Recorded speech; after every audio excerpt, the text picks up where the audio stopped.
Hello ছাত্রছাত্রীরা, আজ আমি তোমাদের সামনে নিয়ে চলে এসেছি আমার বই দ্বিতীয় শ্রেণীর দ্বিতীয় পর্বের পেজ নম্বর 153। দেখো কি আছে এখানে, একটি ছড়া বা কবিতা আছে। দেখো সেটি কি হবে, পরোপকার, রজনীকান্ত সেন। তাহলে কে কিভাবে মানুষের পরের উপকার করে সেই সম্বন্ধে এখানে লেখা আছে। দেখো, নদী কভু পান নাহি করে নিজ জল, তার মানে নদী কোনোদিন নিজের জল নিজে পান করে না। তরুগণ নাহি খায় নিজ নিজ ফল, তাহলে গাছেরা, তরু মানে গাছ, গাছেরা কখনো নিজের ফল নিজেরা খায় না।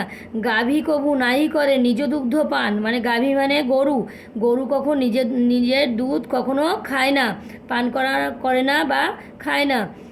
কাষ্ঠদগ্ধ হয়ে করে পরের অন্ন দান, কাঠ দগ্ধ হয়ে কি করে পরের অন্নদান করে। স্বর্ণ করে নিজ রূপে অপরের শোভিত, সোনা অপরের গায়ে উঠলে তখন তাকে কি করে, সুন্দর দেখায়, তাই শোভিত মানে সৌন্দর্য লাগে বা সুন্দর দেখায়।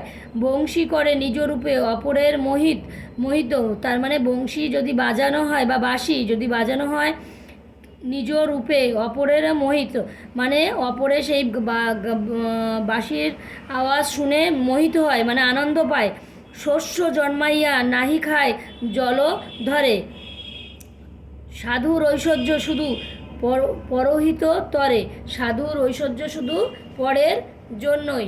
তাহলে এরপরে দেখো কি আছে, 154 পেজে আছে, কি আছে, অন্যের উপকার করেছেন এমন কয়েকজন মনীষীর ছবি নিচে দেওয়া হলো।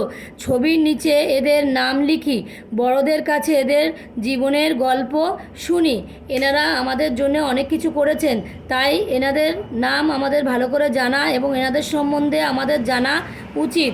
দেখো এখানে যে ছবিটা এই প্রথমে আছে, এটা হচ্ছে মোহনদাস করমচাঁদ গান্ধী, যাকে আমরা গান্ধীজি বলে জানি।